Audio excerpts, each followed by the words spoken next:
everybody, and welcome to the November Georgia Production Partnership member meeting.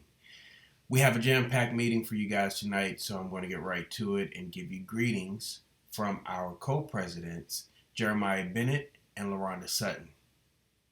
I would also like to recognize our all-volunteer, hardworking board of directors. And a little bit about GPP. We're a nonprofit organization of companies and individuals who work in and support the Georgia film, television, and entertainment industries. Our focus is on lobbying for the tax credit as well as education and workforce development for the state of Georgia. And to get us started, we'll have a report from our Industry and Community Relations Chair, Kimberly Raybon. Greetings, everyone, and hope you're well. First, I would like to congratulate some of our partners that had their film festivals this quarter. The Georgia Latino Film Festival, Kingdomwood Film Festival, the Milledgeville Film Festival, and last but definitely not least, the Rome International Film Festival is back. It will be held November 10th through the 13th in Rome, Georgia.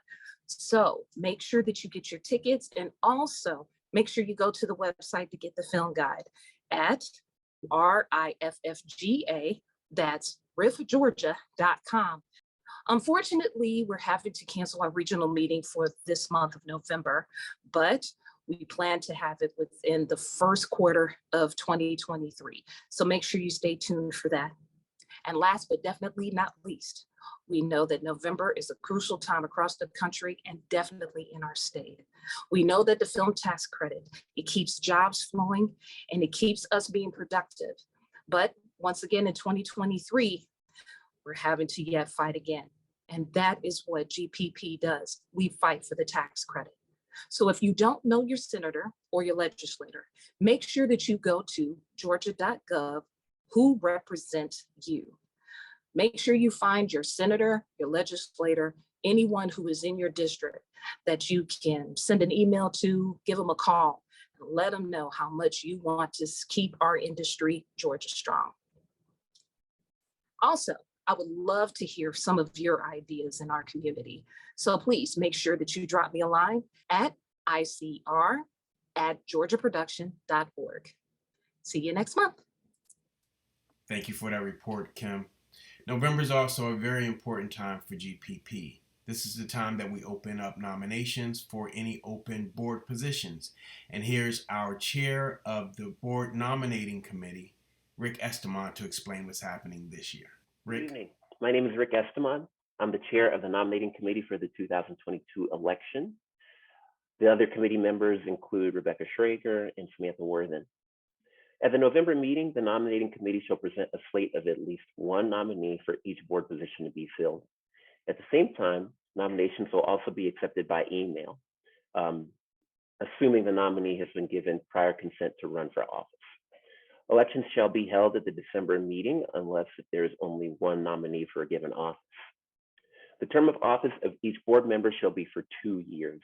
The nominating committee shall only consider candidates for a board position who are and have been active members in good standing for at least 2 years prior to nomination. All interested members, please send your name and qualifications to me, Rick Esteman. My email is rick@peoplestore.net. So the open board positions and duties that are available this year are for government relations and internal governance. Government relations, this committee shall provide a flow of information between the Georgia Production Partnership and the Georgia Film, Music, and Digital Entertainment Office, as well as the advisory board, and advocate for our industry. The incumbent in that role is Craig Miller. Craig Miller is a filmmaker and founder of Craig Miller Productions.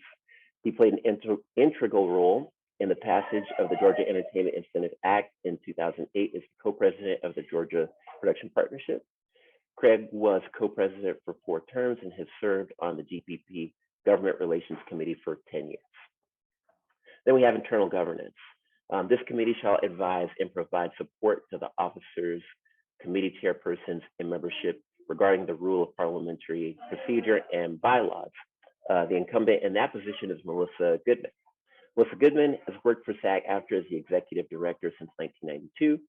Prior to coming to SAG and after 1985, Melissa worked as a talent agent in Atlanta. Melissa Goodman is an active board member of the Georgia Production Partnership, where she has served since the late 1990s. She is currently the chair of the Internal Governance Committee. So those are the two roles that are available. Again, any interested parties should email me, Rick Esteman, rick@peoplestore.net. We will verify that everything is good standing, and then move forward from there. Thanks, everybody. Our board elections are super important to us. And again, if you are a member in good standing for the last 2 years, you are eligible to run for either of these two positions. And we do encourage you to get in contact with rick@peoplestore.net to put your hat in the ring for either of these positions.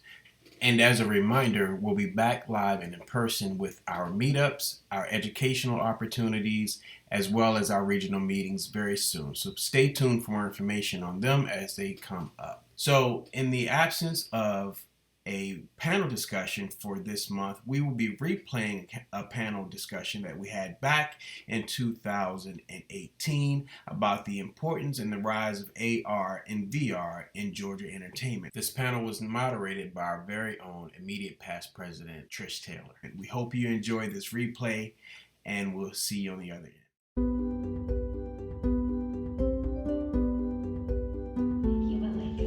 Hi, everybody. Good evening. If you guys that are our panelists wouldn't mind coming on up here to the front, we're going to have a fantastic panel tonight.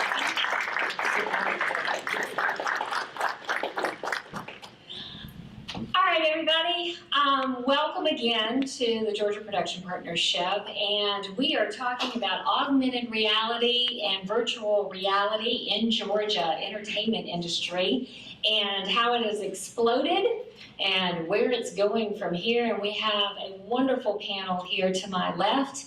And what I'm going to start out doing is reading their bios really, really quickly, I promise you. And then I'm going to have each one of these great panelists talk about themselves for a minute or so. And then we're going to dive right into some questions for them. All right, first of all, we want to talk to, and I'm going to call her Ginger. It's Marissa Ginger Tantavicata. Close enough. Close enough. First, her job is with Leo Learning, an e-learning company headquartered in Dunwoody with multiple U.S. offices as well as multiple offices in the U.K.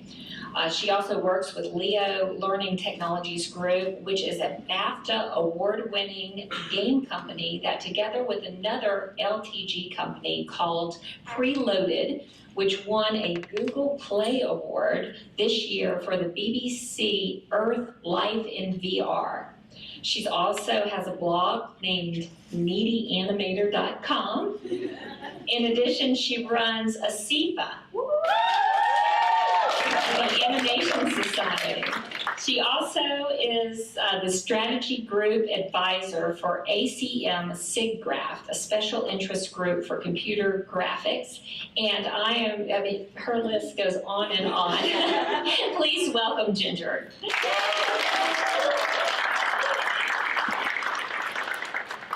Our second panelist is Drew Pearson. He runs Ninja Multimedia, an interactive agency in Atlanta, Georgia.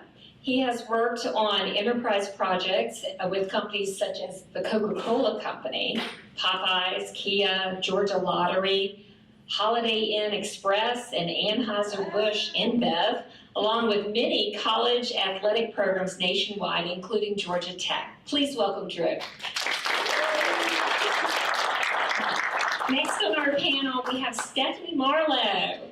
Stephanie founded Artist Life Vision VR in 2015. They create immersive digital 360 experiences that transcend the boundaries between reality and imagination. Their team of extended reality artists create 360 video production experiences. They help in the expansion of the digital metaverse through the intensive use of technology and new media storytelling. Please welcome Stephanie Marlowe. Next, we have He has accumulated over 15 years of digital storytelling and multimedia experiences. He has collaborated with the Minneapolis Institute of Art, X Games, Will I Am, and many other organizations as a creative powerhouse. Most recently, he launched the AXGRNDT, an interactive tech agency specializing in extended reality solutions for various clients and brands. He is a creative partner with Loop, the visual art streaming experience for the new Apple TV Plus web and #1 downloaded lifestyle app in 35 countries, as well as Mobile Movie Makers, which is Georgia's first mobile youth film festival and competition. Please welcome Adam.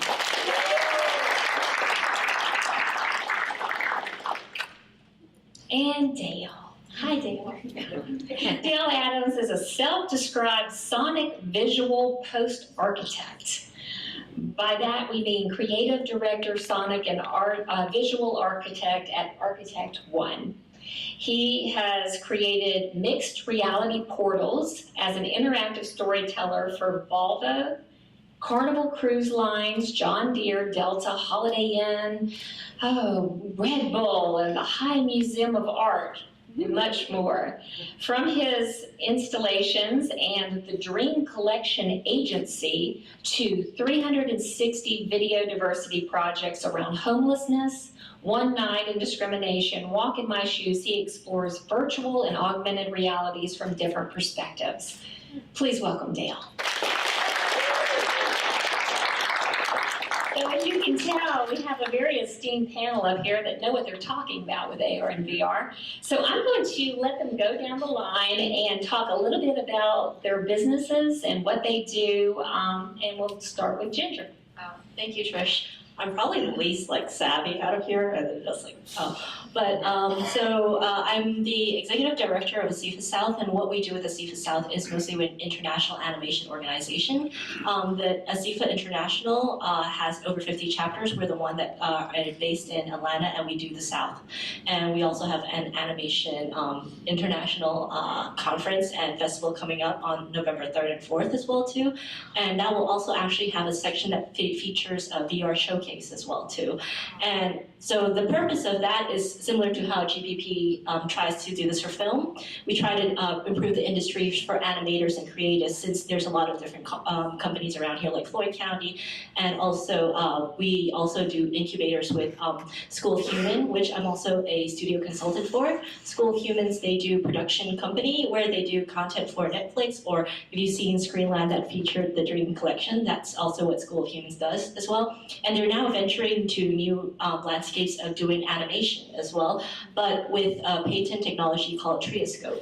And Trioscope is a combination of different things, but also with real-time technology. So there's a lot of very exciting things that I feel are going on in Atlanta right now, and also Georgia in general, not just with films, but with the technology that it brings for Previs Studios and VisFX Studios as well too. So my expertise, I would say, is being in the know of what everybody's doing, or kind of like a busybody. So I'll be like, what are you doing? What are you doing? I'll be like, hi, who are you? What's your name? I want to know what you're doing. So that's probably what my expertise is. Thank you, Ginger.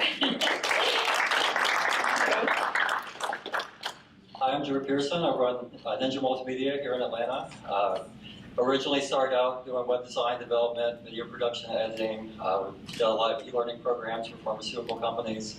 But over the last, it's been, I guess, 5 or 6 years now, ever since the first DK1 came out, we've been starting to specialize in VR development and lately AR development as well.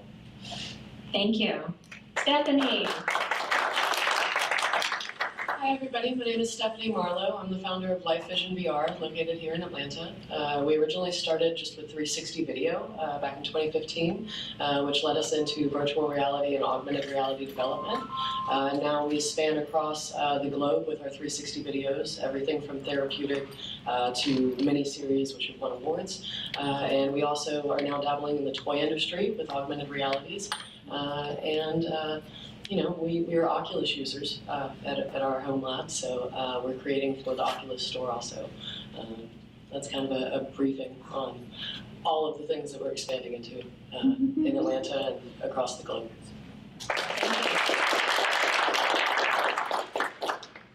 Hey everybody, thank you for having us tonight. This is a really, really dope honor. Up here with my compadres. Sincerely, I started Access Granted in 2016 with a background in creative direction and multimedia work as a videographer and editor, and seeing kind of where the market was shifting, and I wanted to really start an agency that could play friendly, you know, with people here in Atlanta and within the community, the global community within the space. You know, virtual reality, augmented reality, extended realities, the whole community, the whole globe, we're all starting from the ground floor with this. And it just was something that really excited me and our agency over the last few years. The very, very short time we've started, we've been able to collaborate with Jack Daniels and some other like local brands. And we really rooted ourselves in the entertainment and the art space to empower creatives in the entertainment and art space. So Access Granted, the name itself is about granting access, you know, to people of color, to women, to minorities, to the artists who aren't heard, and just kind of being able to empower the space as it grows. So that kind of sums it up. Thank you.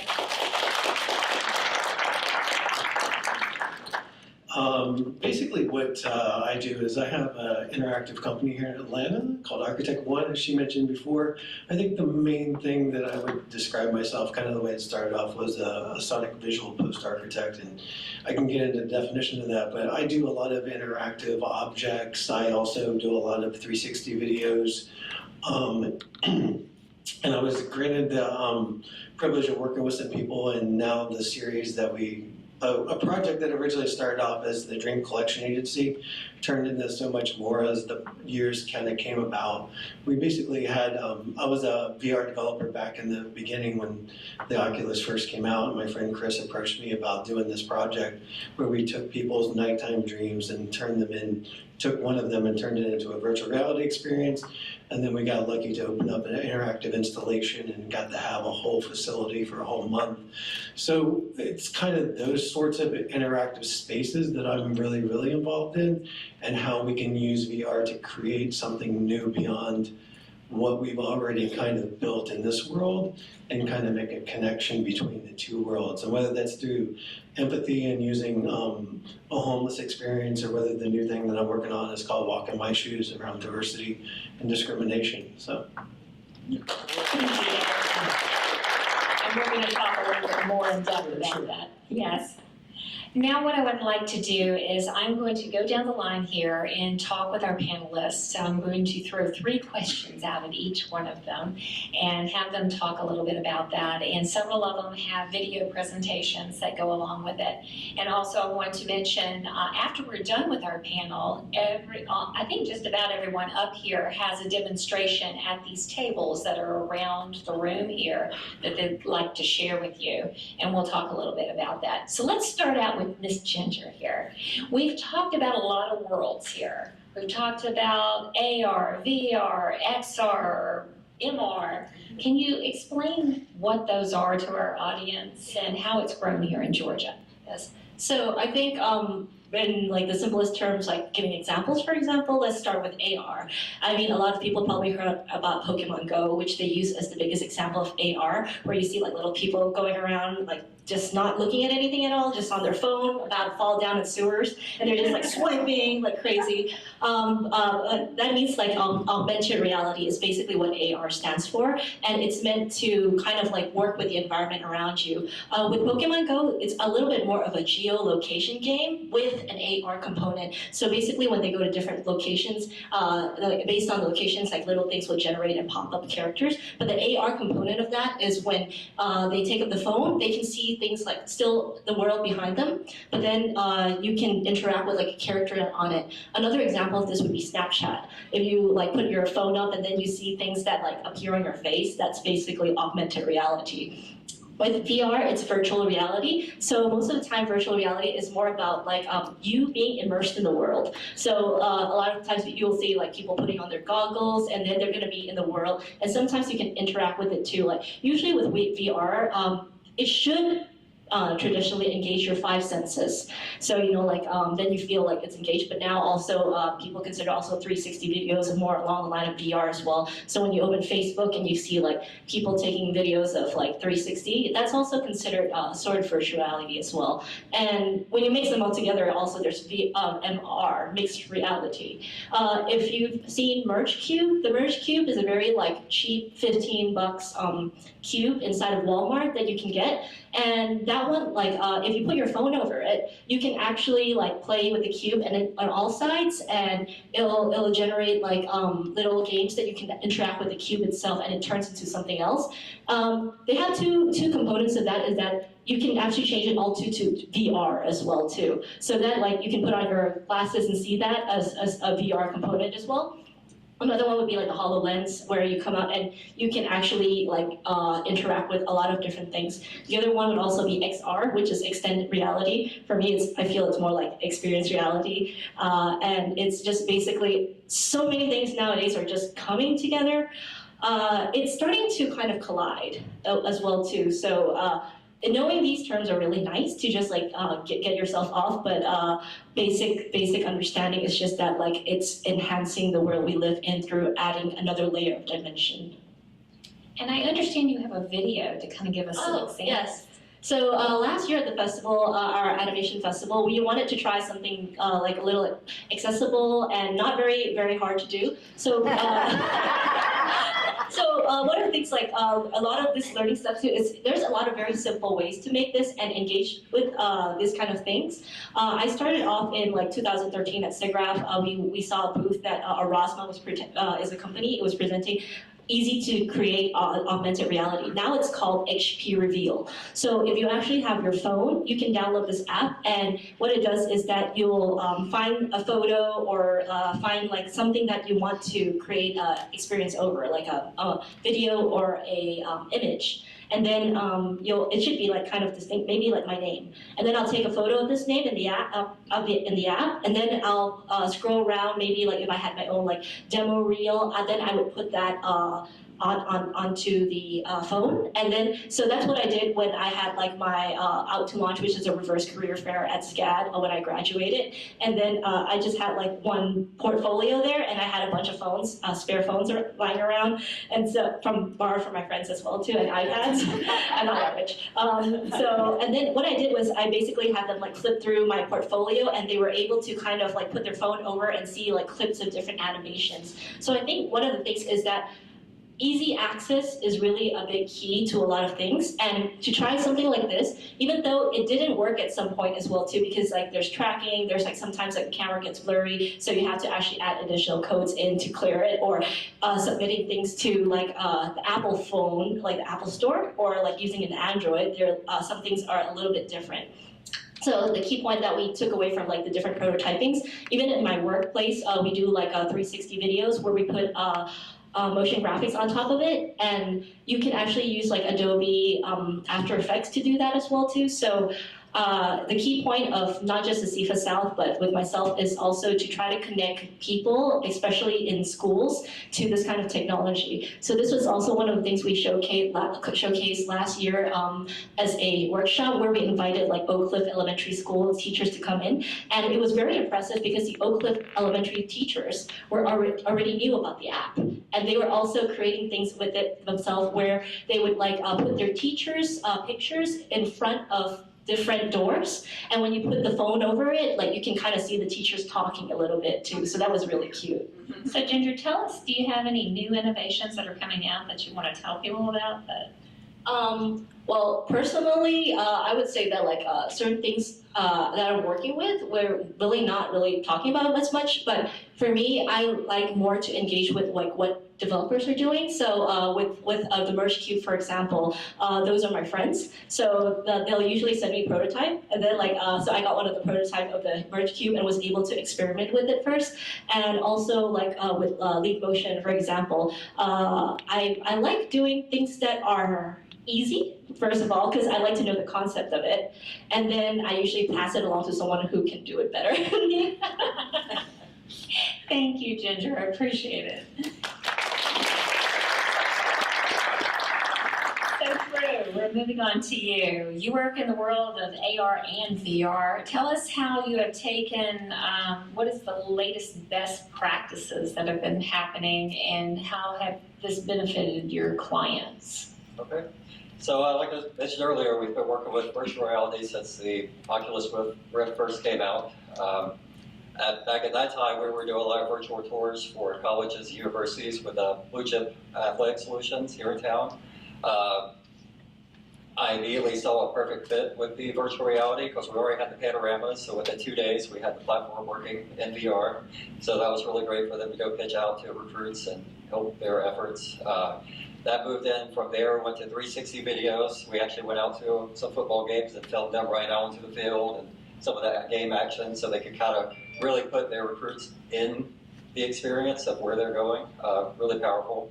I also worked with Dale and some of the empathy videos, worked together on the homeless video, which is really nice. And then these days, we're also incorporating AR. We're augmenting, right now, actually just launched a cannabis line with a DJ Funky here in town, but we were in LA and we augmented the labels. So when you're out shopping, now you can go and check out cool experiences while you're experiencing that.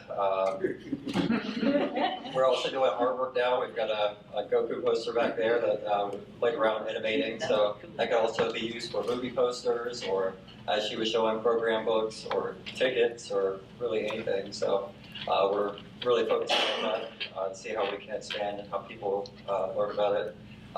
The big thing we're working on is a sales rep rehearsal tool for the pharmaceutical industry. They've got 3 to 5 minutes. They got to be very fast for physicians, so they've also got to be very scripted. And so we've got a tool now where we put you in the doctor's office and the script pops up, you read it off, and then once you get to the end, it reads your voice and can actually trigger either a continued script or for the doctor to interact back with you. It's really immersive and seamless. So. Wonderful. So you work with a lot of companies around the world. How does this kind of technology, how is it working here in Georgia? Well, I'm actually on the leadership team of the XR Atlanta meetup group here in town. We've now got over 1,200 members. I also run a weekly meetup where I actually train people to learn Unity and specifically VR and AR related each Wednesday night at Strongbox West. And I've got over 200 members. They don't all come all the time, but they're part of the group. So we've got a lot of participation. And so definitely see a huge growth over even just the last year. Wonderful. And what kind of demonstration do you have for the guys in the back? Well, I've got the hottest game out right now, Beat Saber. You got lightsabers, you slash blocks to the beat of music. It's all that fun. I've also got Will.i.am's Masters of the Sun. It's a AR-infused comic book. Parts of it even has Stan Lee reading it to you, which is pretty awesome. It's got 3D models and stuff that pops out. I've also got the Merge Cube and show what it can do. And then the really cool AR Goku poster or painting back there that you can see. Wonderful. You see, this stuff is cool, right?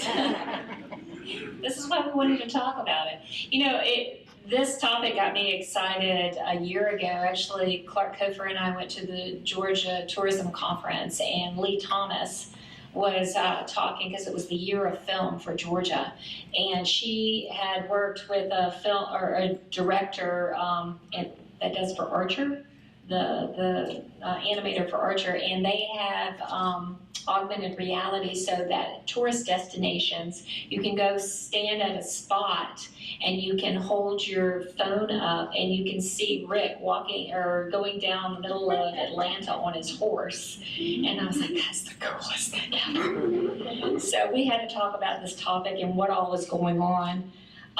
So Stephanie, we're going to jump over to you. You work in many, many different worlds. Tell us how you evolved with this technology and stay tuned into the development world. Yeah, definitely. So I don't actually come from the development world. I'm more of an entrepreneur, and I've just seen a vast array of openness that I've never seen in my lifetime for business and really pursuing things, whether it be art, entertainment, learning.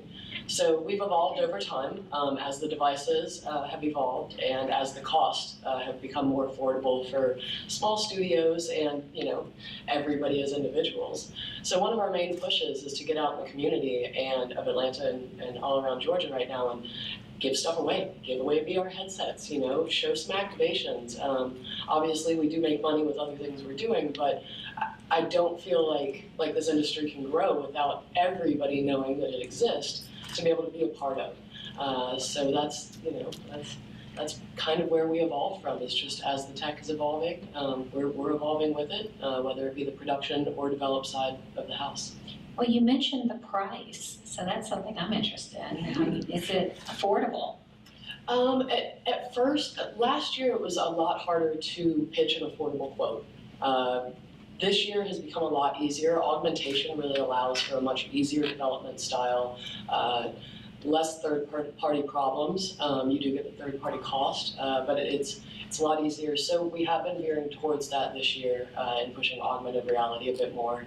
People have the devices in their pockets. You don't have to go and buy anything.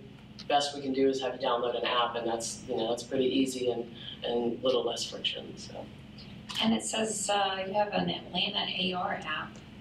We do. About that. We do. So that one's really neat. We're dealing with a bunch of artists and small businesses around the city to activate all different areas of the city. Squishy Puss, I don't know if anybody's familiar. Yeah. So we're, March of 2019, we'll have something very exciting dealing with him. But currently, we have Squishy Puss, Intelligent Bean, Everyman, Fabian Williams. The list is starting to build and grow. There are more that have been added this week. And you can activate their different art throughout the city, whether it be murals, pillows, the AR fashion, if you will. You know, if a logo's on a t-shirt, it will scan. So that's what ATL AR is about. It can be found on iOS and Android. The markers are located on our website, and we try and keep those as up to date as possible. So that you can interact with things, whether it be on the website or out throughout the city, and always check back with the website to see what to look for in the city. And you have a demo, right? And we do have a demo, yes. Tell them what that's. Yeah. So one of our big projects for this year that we've been working on for a little over a year now at Dream Lab, we have Road Rage, which is an augmented reality toy. It'll be on CVS shelves starting November 11th of this holiday season, which is awesome. And then we have a sticker pack also. 3 sticker packs, they all activate. Fun little, you know, $1 to $6 items that'll release and help get the technology out. So we've got it for open play for after. So we hope everyone will come and play with it, see what it's about, give us your input, and yeah. And we will be sending out information about their websites and their contact information so that you'll have that information. You can go to our website and see where those are. Yeah, we'll be doing a lot of giveaways over this season. We have quite a bit for promo material. So if everyone wants to kind of keep up and see what crazy shenanigans we might be doing around the city with our giveaways, please keep up with us on that. Sounds wonderful. Thank you, Stephanie. All right, Adam, tell us about your AR, VR world that you work in here in Georgia. Wow. Well, it's been a really, and everyone kind of has hit on a lot of the points about how this industry has been evolving at such a rapid rate. And the community here in Georgia in particular has been incredibly supportive. It's been incredibly transparent. When Access Granite started rolling from its inception, Dale was one of the first people that introduced me to 360 audio, and we had collaborated and got some things going. And then Drew and I started rolling, and we both serve on the XR Atlanta Leadership Council, and Stephanie and I started rolling on some stuff, and we got some things going. And for my agency, you know, we've been very, very intentional about supporting and empowering Atlanta and Georgia, because we saw that the unique intersection of the city's entertainment industry, tech industry, social and dense population, colleges, obviously CMII. I mean, there's so many things that were happening all at once to create this incredible Petri dish. It was like, yo, this has got to happen here. Like, this is I mean, literally, for me, I do my best to keep my finger on a global pulse, and I highly recommend anyone who's getting into the industry to do it. In this particular side of the industry, Atlanta was by far, just really setting an example, and that's why, for Access Granted, we were just like, let's just start making stuff. Let's just start being, fun and partner with people and kind of see where we can get stuff rocking. One of the more recent events that we just did, TRIP, TRIPP, TRIP XR was an interactive art show.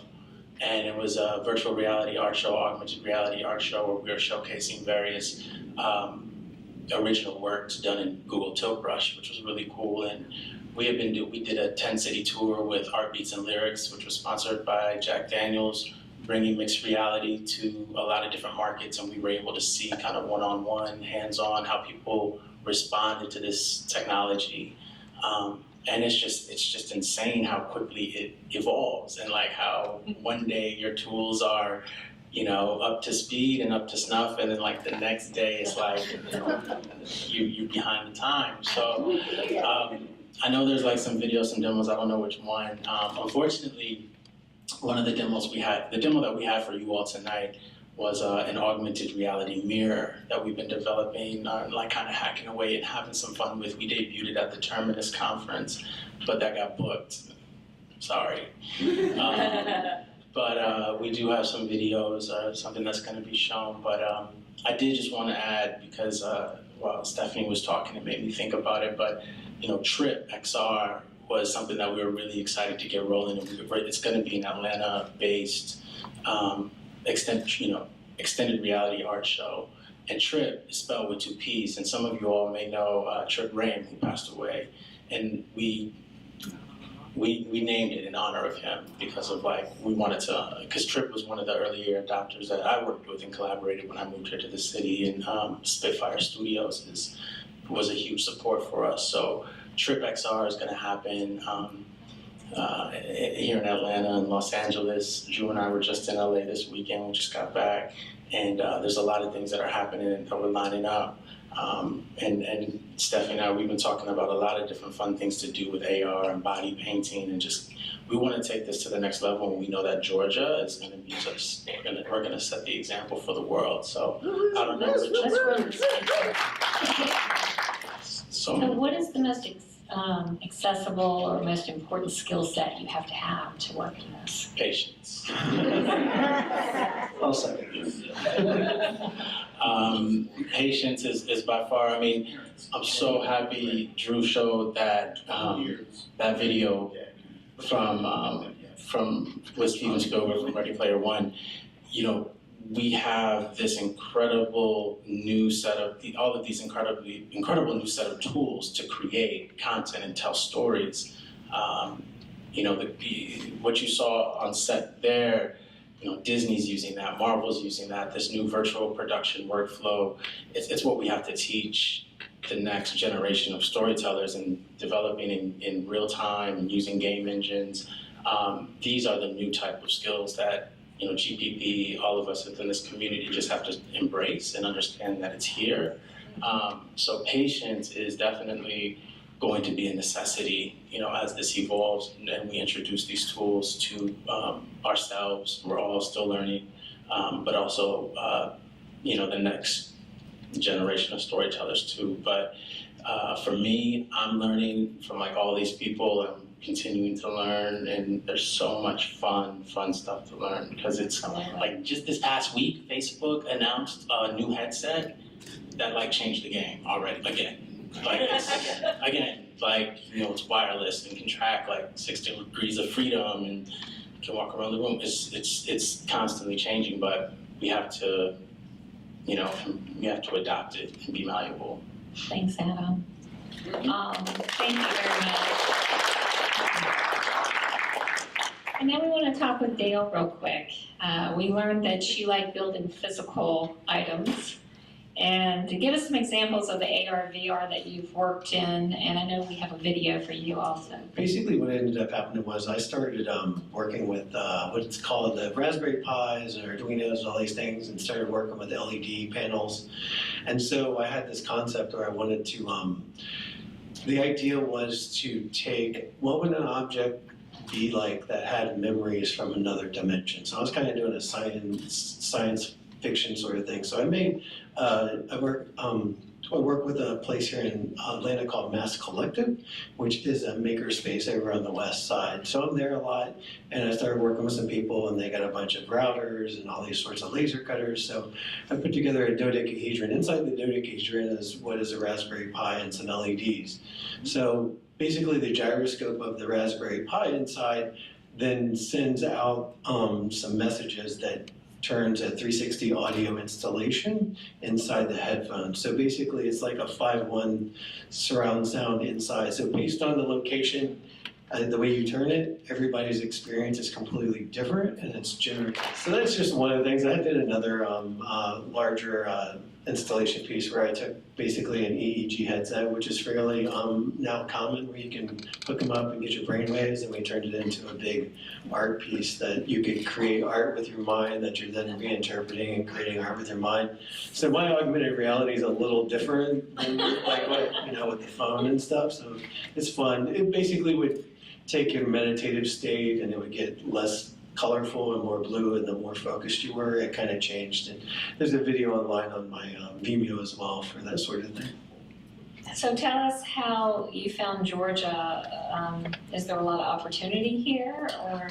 Absolutely. I mean, actually, what ended up happening with me was I was here in Georgia and working in the independent film industry as a sound designer and also on set. Had done a bunch of, I had worked in sound most of my life, and kind of got to a point where I was like tired of being in the music business, and kind of got over doing sound. And, you know, you get older and you're like, hey, maybe 4 guys getting along in a van maybe isn't the best investment. I was in the music business, and there's a whole other management side to my career. So I just kind of threw everything down as sort of a midlife crisis, and decided to go to California and follow this startup that my friend was doing, and started teaching myself how to code and working with him and doing all the other stuff that goes along with the startup. I really liked being in California, but I found that it was not quite for me in the way that I thought it might be. I mean, there was a lot of great connections there, but I felt Georgia had more to offer as far as like having all of the, you know, like SCAD, like obviously Georgia State, like Georgia Tech, all of the technology, and then the film industry started coming back here as well at that point in time. So I thought, well, let me go back, and you know, California is really expensive. Let me go back to where it's cheaper and be able to like use the things that I'm learning, and taught myself how to code and started developing interactive things like this. And That's great. yeah. Yeah, I was very lucky this past weekend. I was able to do some motion capture at CMII through Georgia State, and as an actor, it was really amazing. And I was like, well, how do you get into this? Yeah. You know, that how do you get into this type of work? So for you, what kind of advice would you give people on? I think my advice is to keep doing what you do, and kind of also recording, like making videos like that of your projects and putting it out there, because everything that I've gotten is based upon either friends of mine that I'm connected with, or someone seeing a video that I did and put out there and promoted a little bit, and just kind of building that portfolio of the projects that you're working on so people can see it. And you have a demo for people to see also. I do. I have, it's in rough condition right now, so be gentle.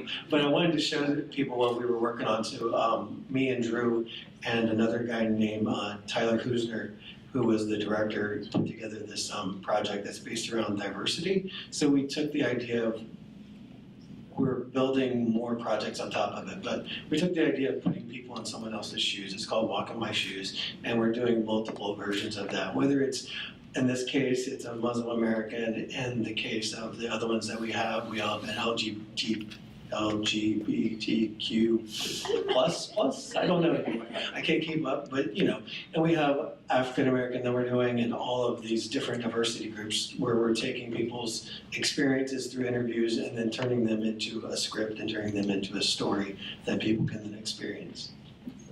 To me, that's very fascinating. I'm going to throw this question out to everybody. People here in the audience, like, how do you get into doing this, being in AR and VR and the worlds that you guys work in? Stephanie? Yeah, sure, Johnny. Well, I would start by coming to my meetup on Wednesday. I'll actually break out we've got some tutorials that we show. We actually code along with it, and we start up from the ground up. You don't have to know any coding to start out with. And as we get more people coming, we'll even do multiple tracks, one very beginner, one more advanced. So yeah, that's one free resource that you'll have. Well, I agree with him about the going to meetups, because one of the things that was a barrier to entry was the cost of a lot of things. And now with like Georgia State, and they're like doing this mocap thing, and like the meetups, like where you can actually meet people who have access to these facilities, technologies, and also expertise, which is the big key. That is like such an accessible thing, as well as like the technology that's already available in supermarkets as well, like the Merge Cube and stuff too. Those are like helping people to get into it. And the other main thing is too, like and game engines like Unity or Unreal that a lot of people are using to create these experiences are free. So I would definitely suggest also, like, even if you have kids, I've seen kids use Unreal really well, and I'm like just mesmerized by that as well too. So I would say, like, even connecting to the people here says, I'm interested in this, like, how can I do, what can I do to get into it is definitely a big key. What about for different companies? I know several of you work with companies worldwide. If they're interested in having AR and VR and branding and talking about their products or featuring their products, how do they get in touch with you, or how do they feature their products that way? I mean, one of the ways to start thinking about how you translate this technology into sort of the market, the B2C market or B2B market, is really doing a lot of research. Like, really do your due diligence and your research, because one technology, say augmented reality, might not necessarily be the right tool for the job. Depending on what your company is, what your services that you're providing, virtual reality might not be the tool for the job. So it's very important to keep an eye on the landscape that's going on around the marketplace, but then also understanding kind of what the tools are. And I would say the best way to do that is to, talk to me, and we can help you out. Talk to one of us up here to help you out, steer you in that way. But I know, like, for example, one of the other videos that we had, I don't know if it's teed up or not, but we did some augmented reality engagements for some of the local breweries here in Atlanta. And how you engage with people in a retail space isn't necessarily the same way that you engage in a trade show space. So it's just that, we have conversations all the time with clients on how to translate their brand into this technology. And it's about listening, and it's about asking the right questions. And tell us about using AR markers and where they can be placed. I know Stephanie does this a lot. Yeah. So I compare the AR markers pretty much to a QR code. It works in the same manner. It's an image, it's tracked, and can activate a really cool animation or just a baseline animation. The one we'll be showing tonight activates an entire game. So you really have a lot of options, but it really just begins with the basis of what would be a QR code, that we are all aware of how they function and how easy it brings you to a place. And it's way better. I mean, it's more beautiful. Way better. QR codes are ugly, unfortunately. Well, guys, I think we have time for a few questions from the audience. So if y'all have any, I see one right here. Yes, Jen. Yeah, go to the microphone, please. I have to take it off because it's too high.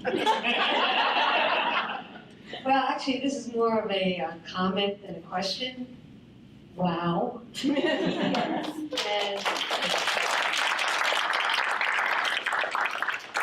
I've never felt so old.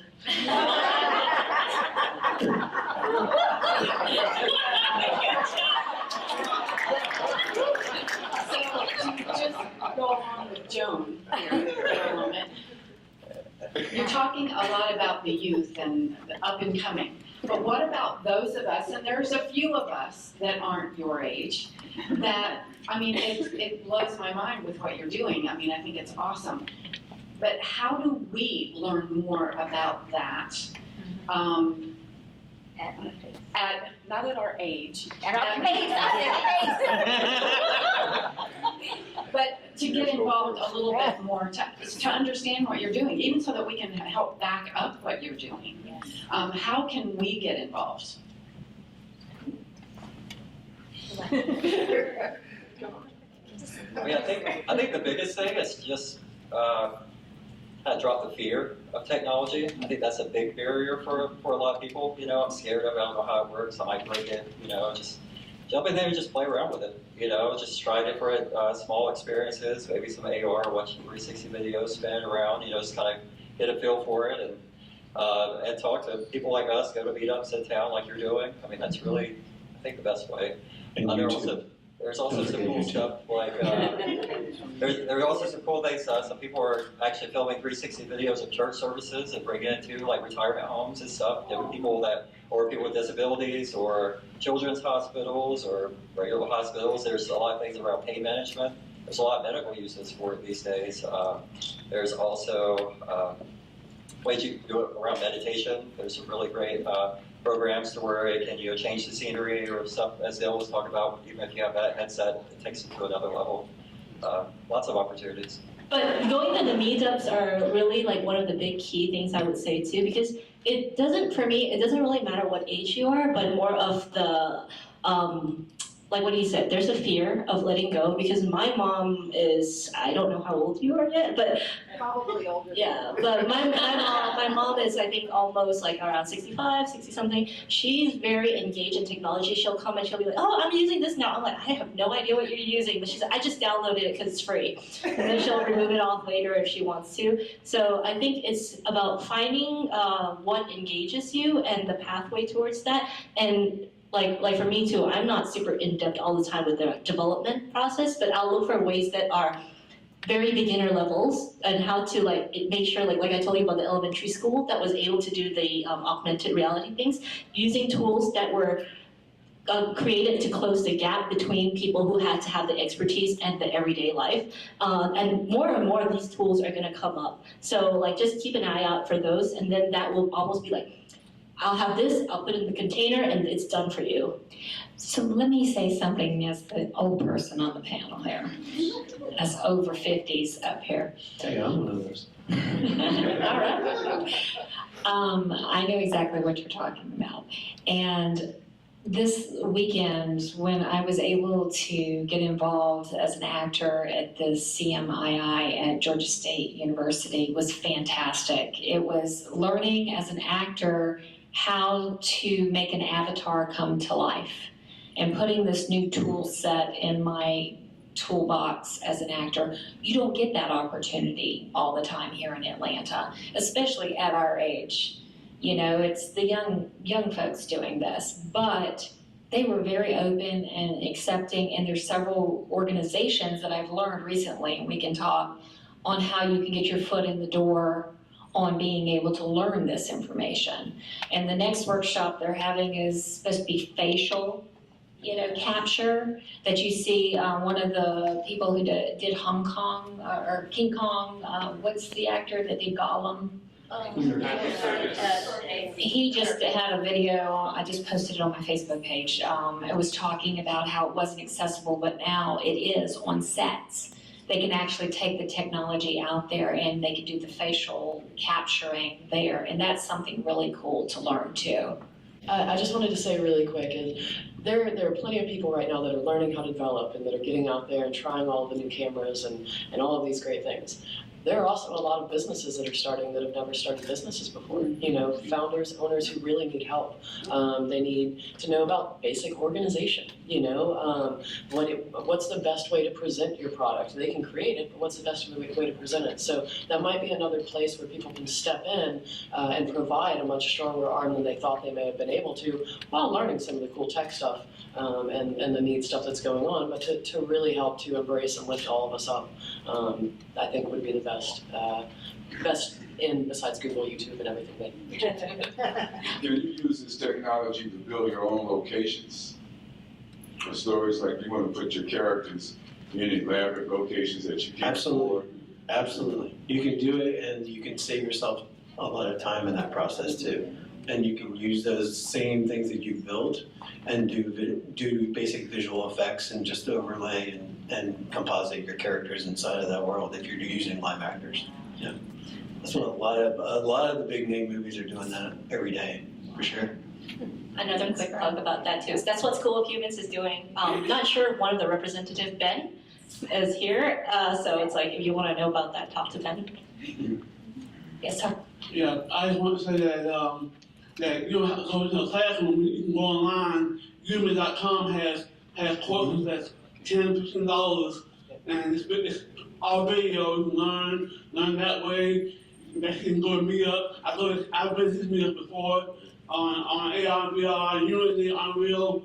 There's so much you can do on your own. Absolutely. Just to get immersed in the technology. You can use Xbox Connect to do facial recognition using the development tools with that. So there's plenty of opportunities out here for us with how to use it. Absolutely, thank you. All right, everybody. Also, I wanted to throw out a Udemy hack, by the way. There's if you go to Udemy and it says like $150 for the course, you scroll down and it says you buy these two together for $25. Like, you don't pay $150 for their course. That's a great tip. Yeah. Also, one other thing, check out Unity. One of the programs that we use has an asset store. There's tons of free stuff. Yeah. You want to download that, you don't have a 3D modeler in your life, so just go get some free assets to at least be playing around with. There's tons of free music sites out there, motion graphics. There's like a Video Hive that gives you templates to use in After Effects if you want to get started on that. Lots of really great resources out there that are super cheap to get started. So guys, we're kind of out of time. I just want to throw one last thing out there. What is one thing you want this audience to know before you leave here? What is the most important thing that you want them to know?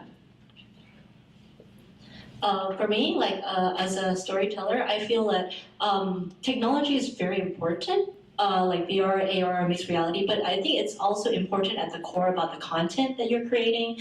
So sometimes it's nice to check out the technology, but also to kind of look inwards about what kind of story you're trying to tell, or about what problem solving. Like, what problems can VR, AR, or mixed reality solve for you? Or how can you use that to enhance your own storytelling? I think that also creates like a more compelling, because one of our committee members also from SCAD, they did animation. It's very, very simple and not very much a lot of interaction, but it went to SIGGRAPH Asia and it won lots of awards as well, because the storytelling component of it was also very compelling as well too. So storytelling, yay! Thank you for our panelists. Thank you very much.